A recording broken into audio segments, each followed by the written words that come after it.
Olá, estamos de volta com a nossa série especial 21 Dias de Ativismo por Direito. Hoje o nosso bate-papo é com ela, secretária de Desenvolvimento Urbano com Participação Popular, Cidinha Lousada. Obrigada pela participação, Cidinha, ter topado o nosso convite. E para me ajudar nesse bate-papo, a subsecretária de Direitos Humanos, Fabiana Rabelo. Como eu estou bem, né, entre amigas. Entre amigas. Hoje o nosso bate-papo vai fluir. Vamos conversar de muita coisa boa. Muita coisa boa, né? Da vida, né? Das coisas que a gente tanto sabe, a gente faz e tanto vê, né?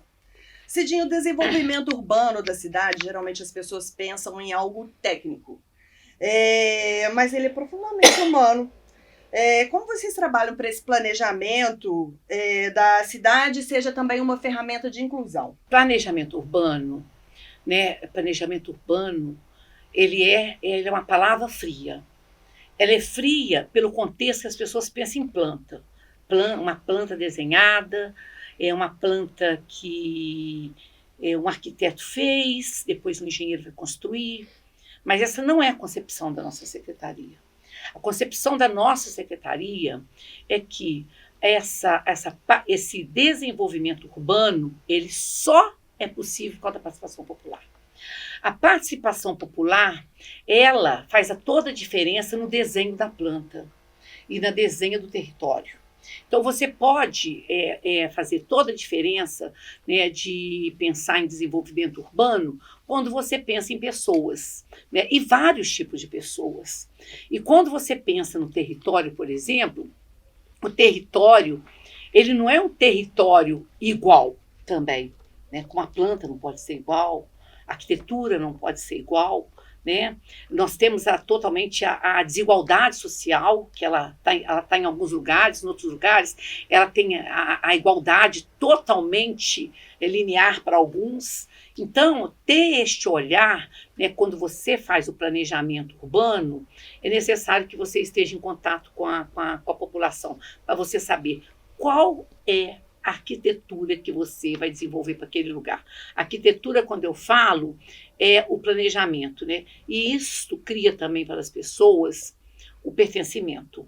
O território, quando ele é desenhado pelas pessoas que moram lá, né, que elas fazem aquilo que não que o técnico quer fazer, mas aquilo que elas querem fazer, ela tem o pertencimento, porque a minha ideia ou o meu conceito de arquitetura, o mesmo de estética, não é o mesmo conceito das pessoas. E isso tem que ser respeitado. Então, Cidinha, a gente já percebeu que a marca da sua secretaria é a participação popular. E falando desse pertencimento, vamos falar um pouco da experiência de ouvir a comunidade do projeto que é inovador, né, Colorindo Habitar. Vamos falar um pouco dessa participação daquela comunidade, né, que transformou aquela comunidade. Daquele projeto que transformou a comunidade. Nós estávamos lá, né, Fabiana? E na pandemia, aquele projeto, né? Não é aquele projeto, é o projeto. Ele é o projeto, né? Ele é o transformador. E aí é importante dizer que quando nós pensamos nesse projeto, né, os direitos humanos estavam lá com a gente, nós montamos lá aquela barraca, estávamos nós todos lá com tanto medo, né, com máscara, e as pessoas iam escutar a gente falar sobre aquele projeto, que nós fomos levar para elas o que a gente estava pensando para poder fazer na comunidade, e se elas também iam aceitar.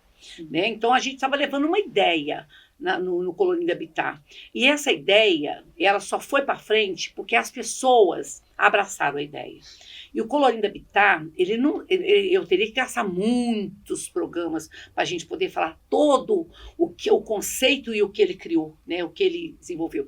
Mas, assim, eu acho que o mais importante da gente dizer que a aceitação da comunidade, né, ao pegar o Colorindo Habitar como deles, e você imagina, você tem uma casa e você aparece com um projeto que eles pedem para poder fazer um projeto, né? Quando eles pensam, eles participaram do momento, o que eles queriam que fosse desenhado, né? Então nós colocamos lá, o que você gosta?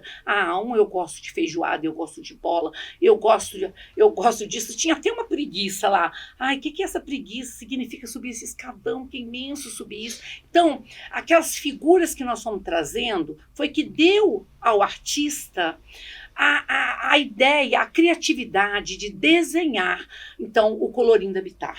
Que nada mais é do que você olhar de longe e ver o sol nascendo todos os dias, mesmo quando o dia está nublado. Então, é belíssimo isso. E aí, tem uma coisa que é importante, é que as pessoas tiveram que, ao aceitar isso, elas aceitaram que a casa dela, por exemplo, fosse pintada em 3 cores. Né? Porque uma coisa é você ver a arte de longe, outra coisa é você ver a arte de perto. Aí pergunta a pessoa, olha, mas por que a sua casa é pintada Colorido, de colorido? 3 cores, como é isso, né? Porque a arte você só consegue... Conjunto, É um né? conjunto, você vê o conjunto de longe. E eles permitiram isso, né? Mas aí, o que é mais importante, nós não fomos lá para colorir as casas delas. Não é uma questão de estética, nós não estávamos atrás da estética. Nós conhecíamos aquela comunidade há muitos anos. O que nós fomos fazer para aquelas pessoas é o direito à dignidade para que elas chegassem na casa delas, porque o escadão era a questão mais profunda, profunda e grave para que as pessoas conseguissem chegar. Porque ali é uma pedreira, é um morro, e ali aquelas casas estão cravadas, elas estão exatamente cravadas. Você olhando de lá, você pensa assim, onde que aquelas pessoas passam, como é que elas andam? Mas ela tem exatamente uma escada que corta, que era a escada do sangue das pessoas que morriam naquele lugar. E dentro delas vinham as suas vielas também. As suas vielas que levam das suas casas. Quando eu falo aquela escada que cortava com sangue, porque hoje era a escada da esperança, foi transformado na escada da esperança, com a modificação da participação popular, é onde aquelas pessoas conseguiam chegar. Ela saía do bairro Cerâmica e chegava lá no Esplanada.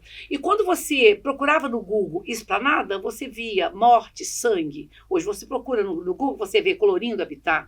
É uma mudança de narrativa. E é uma mudança de narrativa. E o mais importante também foi que ali, na mudança da estrutura que nós fizemos também, e também na capacitação das mulheres, né, na gastronomia, porque você tem a cultura, você tem o social e você tem o econômico também. Então, é uma mudança completa. Então, e aí, o que as mães diziam? Será que os nossos meninos podem trabalhar? E aí, nós conversamos com a firma que ganhou, dá para os meninos trabalharem? Então, os meninos começaram a trabalhar ali também. É o pertencimento. É o pertencimento, eles pintaram a casa deles, a casa do vizinho. Então, ele olhava, olha, isso aqui foi eu que pintei. Né? E quando a gente teve a ideia do deck também, o deck, né? O deck, quando eles chegam lá no deck, olha lá embaixo, oh, que maravilha! Nós também sentimos essa maravilha de chegar lá. Hoje lá é o lugar da cultura, é o lugar da gastronomia e é o lugar do encontro. Então, aquele lugar que era o lugar da tristeza, hoje é o lugar do samba. Né? Até o Marley construiu o samba que tem lá, que é belíssimo. Pena que a gente, né, não pode tocá-lo. Mas lá, e eu quero contar uma experiência que é importante, que no mesmo roteiro, que está visitar o Mariano Procópio, o Colorindo Habitar está lá. Para as pessoas visitarem, lá virou um local de turismo. E junto de lá, né, hoje a gente tem outros equipamentos que fazem parte que nós arrumamos, né? Nós temos lá um salão que a gente construiu para as pessoas pobres que não tinham direito de ter uma festa, ela pode fazer festa lá. E esse salão multiuso que a gente chama, onde você tem balé, onde você tem hip hop, onde você tem dança, onde você tem tudo, também transforma-se num salão de festa para as pessoas fazerem a sua festa. E ele é organizado, ele é organizado com a comunidade e a prefeitura. Então ele é administrado com as duas partes e dá muito certo, né? Então quando você vê que as meninas, as crianças estão ensaiando balé lá em cima e o orgulho que elas têm, e a rainha do carnaval saiu de lá. Né? Então, assim, você veja isso, né? De turismo, de cultura, tudo. Esse dinheiro... Isso é belíssimo. Olha, se a gente, assim, eu penso, se nós não tivéssemos feito nada, se a minha secretaria, né, juntamente com as outras secretarias, só foi possível por isso, pela intersetorialidade que a gente tem, que é o projeto Boniteza, né? Se não fosse, desde os direitos humanos, ao turismo, à educação, à obra, né, à Impave, Cesama, vou entrar agora, Cidinha, nessa questão aí. Pela sua fala, deu para perceber algumas questões. A sensibilidade, a humanidade poder escutar o próximo e ver a realidade. Isso ficou claro na sua fala. E aí, você falou de turismo, de geração de renda. Então, vamos falar de como nesse podcast, nessa série, a gente está conversando com o secretário, você está percebendo muito essa união dos projetos, de como as secretarias trabalham juntas. Comenta pra gente isso. Primeiro, porque a gente tem uma prefeita que tem um comando. A primeira coisa é isso, né? Você tem que ter alguém que comanda, e a prefeita comanda, né? Então, quando o Boniteza foi criado, né, ele foi criado exatamente para que todos os programas, tudo que a prefeita prometeu numa campanha eleitoral, todos os nossos programas, né, que nós levamos para a comunidade, que foi eleito, ele tinha que ser desenvolvido. E nenhuma secretaria desenvolve ele sozinho. Ele é necessário que tivesse todos nós trabalhando juntos. E quando falta numa secretaria e tem na outra, a gente está lá para curtir. Então, assim, não existe uma prefeitura, ela tem a nomenclatura, secretaria FUNALFA, Desenvolvimento Urbano, Direitos Humanos, IMPAV e tudo. Mas nós somos uma. Nós somos um projeto. Porque este projeto que foi eleito é o que constrói esse conjunto de coisas que a gente consegue fazer. A gente só consegue fazer muitas coisas porque a gente tem essa união entre os secretários. A não ter disputa por egos. Isto é a diferença da nossa administração. Porque a grande questão nossa exatamente é as pessoas. É no final o produto. E todo mundo trabalha para que o produto final seja para a comunidade. Eu acho que é importante, né, falar um pouco mais do Boniteza, que a gente percebe que o Boniteza está dando acesso para as pessoas ter direito à cidade, né? Você vê as praças, as crianças utilizando o espaço público, os idosos. A gente percebe que a nossa cidade está mais bonita, né?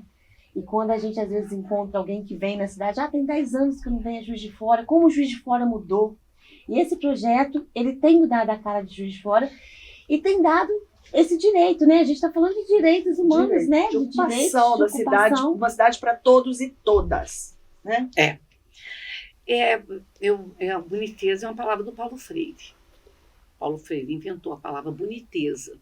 Ele fala que a boniteza é uma forma de você diminuir a desigualdade social, é uma forma de você diminuir a feiura, é uma forma de você fazer a transformação, né? Então, é muito bonito quando você traz, até para a questão da educação, né? Essa questão da boniteza, ele é muito importante, que, por exemplo, quando eu penso na boniteza na rua de brincar, que é uma boniteza, é todo mundo junto, é o direito à cidade, que é o direito a brincar, é eu devolver para as pessoas que a rua de brincar, que é o lugar do carro, mas é o lugar das pessoas em primeiro lugar. Então, a cidade, ela se constrói pelas pessoas. Então, a primeira coisa que a gente pensa no nosso planejamento, né, voltando a falar em planejamento, é uma cidade que é para as pessoas. É uma cidade onde a gente tem acessibilidade. A acessibilidade, ela tem que estar lá. Ela tem que estar para a pessoa que vai andar com a cadeira de roda, para a pessoa idosa, para a pessoa que está com carrinho de neném, para a pessoa que tenha falta, né, que ela não tenha visibilidade, né, ela precisa de estar caminhando. Então é o seguinte, é uma cidade que ela tem disponível para todos. Então o Boniteza, ele olha muito isso, né? Então às vezes a pessoa fala assim, boniteza, ela pensa na boniteza no sentido de só uma coisa muito perfeita. Não, a boniteza, ela também é aquilo que é imperfeito ter uma transformação. Por exemplo, o que nós estamos criando agora nas vilas, que é o nosso projeto Florescer. O projeto Florescer é um projeto junto com as vilas, que a gente está transformando, onde era o entulho, nós estamos transformando em jardins aromáticos. E as pessoas, elas vão lá e plantam, elas estão plantando, levando muda e tudo. Isso é uma ideia, né, que eu trouxe de Medellín, porque lá no Comuna 13 é o que eles fizeram, foi a mudança de concepção, a mudança das favelas. As favelas, você não precisa pensar na pintura, mas você precisa pensar no bem-estar, né? No bem-estar da pessoa na rua, dela poder andar, dela ter uma planta, dela poder... que é muito interessante, que eu vi, e as vilas nossas parecem muito com isso, é o cuidado que as pessoas têm com a outra. E geralmente nas vilas acontece muito isso. Lá é uma porta aberta com a outra aberta, onde uma mãe, ela deixa a porta aberta para que a outra tome conta transporte de uma criança enquanto ela foi fazer, às vezes, uma compra. Então, essa cumplicidade entre as mães, entre as pessoas, acontece muito nas vilas e elas traz muito essa diferença, né, que eu vi lá na Comuna 13. E nós estamos vendo isso acontecendo no projeto que nós estamos trabalhando junto do Florescer, quando elas estão também buscando muda. Traz muda, eu quero fazer uma muda da minha casa, eu quero colocar aqui nesse jardim.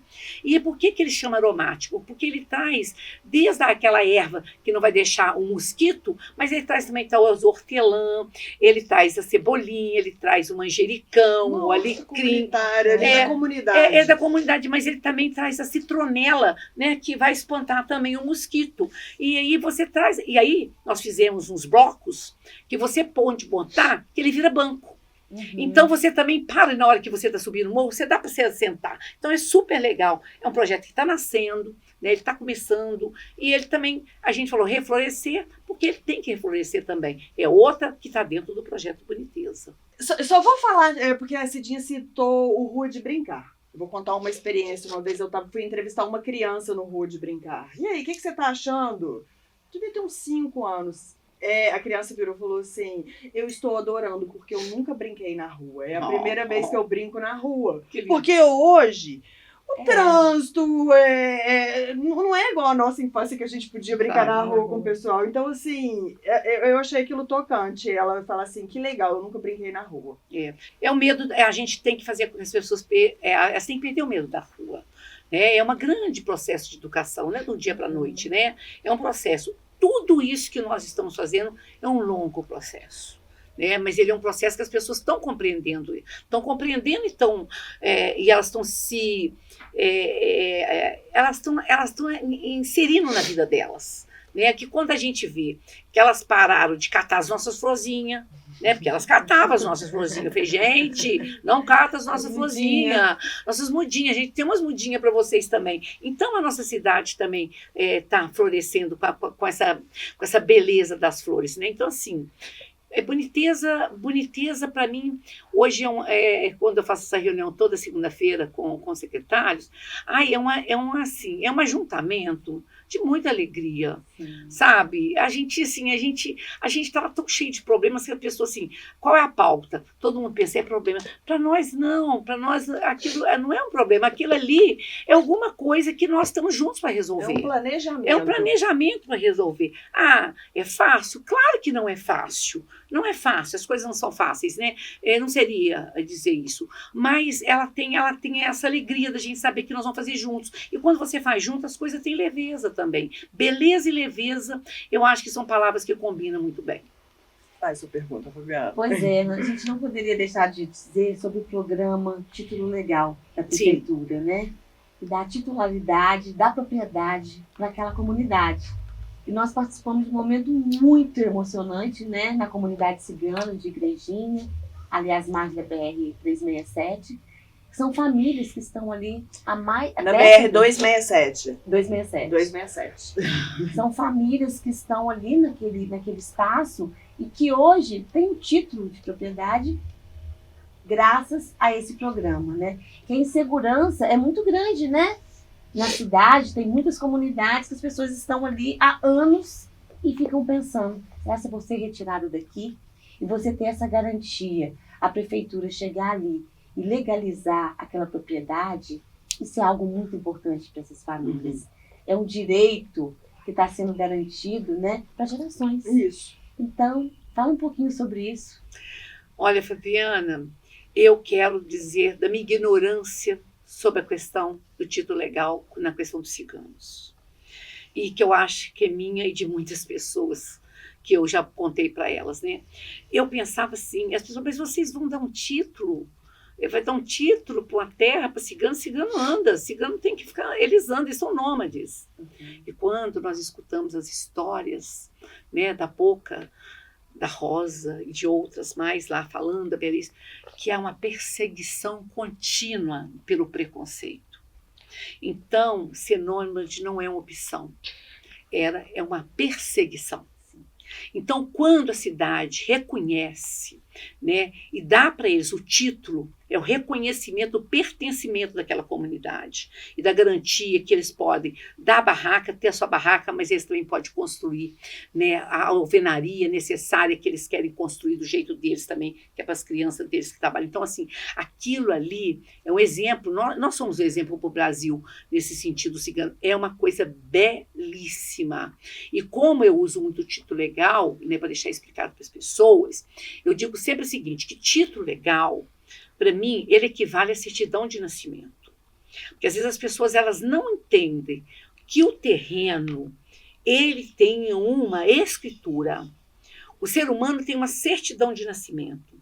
Mas o lote, o terreno, se ele não tem a escritura e se ele não tem essa certidão de nascimento, que eu falo que a hora que ele ganha aquela escritura, ele passa a ter a certidão de nascimento. É comparado a isso, uma certidão de nascimento.